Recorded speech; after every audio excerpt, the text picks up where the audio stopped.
Past indefinite tense. প্রতিটা past tense কত প্রকার পড়েছি আমরা? চার প্রকার। প্রথমটি হচ্ছে পাস্ট ইনডিফিনিট টেন্স সম্পর্কে আজকে আমরা জানবো। পাস্ট ইনডিফিনিট এর সংজ্ঞাটা প্রথমেই দেখো, অতীতকালে কোনো কাজ ঘটেছিল বা হয়েছিল এরকম বুঝালে কি পাস্ট ইনডিফিনিট টেন্স। এটা চেনার উপায় বাংলা ক্রিয়ার শেষে লো, লাম, লেন ইত্যাদি থাকে। পাস্ট ইনডিফিনিট টেন্সের গঠনটা কি? এটা সব সময় মনে রাখবে, একবারে কণ্ঠস্থ। সাবজেক্টের পরে ভার্বের কি বসবে? বি2 অর্থাৎ ফার্স্ট ফর্ম, তারপরে বসবে এক্সটেনশন অন্যান্য যেটা আছে সেটা। আমরা উদাহরণস্বরূপ যদি দেখি, প্রথমে একটি উদাহরণ দেখো, আমি ভাত খেয়েছিলাম। দেখো খেয়েছিলাম দ্বারা এখানে বুঝাচ্ছে কি? আমি ভাত খেয়েছিলাম মানে আমি ভাত কি অনেক আগে খেয়ে ফেলেছি, ঠিক আছে? ভাত খাওয়া আমার কি শেষ। তাহলে এরকম যদি বুঝায় তাহলে আমরা ধরে নেব এটা কি পাস্ট ইনডিফিনিট টেন্স। দেখো বাংলা ক্রিয়ার শেষে লো, লাম, লেন, এখানে লাম আছে কি না? লাম আছে। তাহলে আমরা একটা পাস্ট ইনডিফিনিট টেন্স ধরে নিলাম। তাহলে এখানে একটা আমরা ইংরেজিতে আমরা কি করি? গঠন করি। তাহলে প্রথমে আমাদের বসাতে হবে কি? সাবজেক্ট। তাহলে বলো তো আমি ভাত খেয়েছিলাম, এখানে সাবজেক্ট কে? আমি। তাহলে আমি ইংরেজি কি? আই। আচ্ছা, তারপরে আমাদের বসাতে হবে ভার্ব। এখানে ভার্ব কি আছে বলো? খেয়েছিলাম মানে খাওয়াটা একটা কাজ। তাহলে খেয়েছিলাম, দেখো খেয়েছিলাম আমরা জানি বি2 বসবে। তাহলে ইট এর বি2 কি আছে? এড। গুড। I add.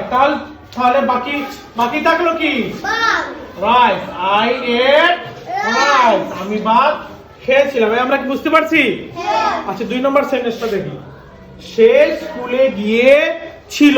এখানে দেখো লো আছে। সে কি করেছিল? স্কুলে গিয়েছিল মানে সে স্কুলে গিয়েছে।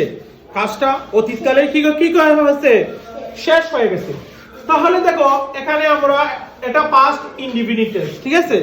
তাহলে এখানে গঠন কি? প্রথমে বসাতে হবে সাবজেক্ট। এখানে সাবজেক্ট কি? সে স্কুলে গিয়েছিল। এখানে সাবজেক্ট কি? শেষ। এর ইংরেজি কি? হি। গুড। হি অথবা শি। ছেলে হলে হি, মেয়ে হলে শি। হি।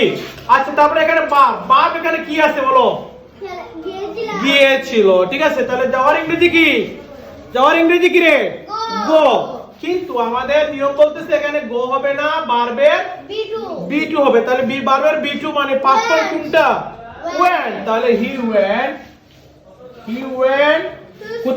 কোথায় গিয়েছিল? স্কুলে। He went to school. সে স্কুলে গিয়েছিল। পরের সেন্টেন্স, তারা ফুটবল খেলেছিল। এখানে সাবজেক্ট কে?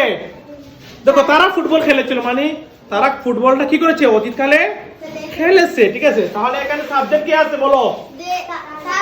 তারা ইংরেজি কি? রে? দে। দেখো তারপরে এখানে ভার্ব কি আছে? খেলেছিল। তাহলে খেলার ইংরেজি কি? প্লে। তার এখানে প্লে হবে না, বি2 হবে? বি2। তাহলে বি2 কি হবে? প্লে। They played football. তারা ফুটবল খেলেছিল। 4 নম্বরটা দেখি, তিনি আমাকে দেখেছিলেন। মানে অতীতকালে তিনি আমাকে কি করেছেন? দেখেছিলেন। দেখো এখানে লেন আছে কি না? ওই যে দেখো লেন আছে, এখানে লেন আছে। তাহলে এখানে তিনি। তাহলে এখানে সাবজেক্ট কে বলো? সাবজেক্ট কে? এই সেন্টেন্সে সাবজেক্ট কে? তিনি। তাহলে তিনি ইংরেজি কি? হি। ঢাকার ইংরেজি কি? তাহলে এরপরে বলছে B2.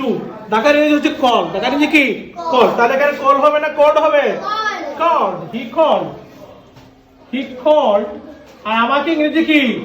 Me. He called me. তিনি আমাকে দেখেছিলেন। তাহলে আজকে আমরা জানলাম পাস্ট ইনডিফিনিট টেন্সে অতীতকালে কোনো কাজ ঘটেছিল বা হয়েছিল এরকম যদি বোঝায় তাহলে এটা কি হবে? পাস্ট ইনডিফিনিট টেন্স হবে।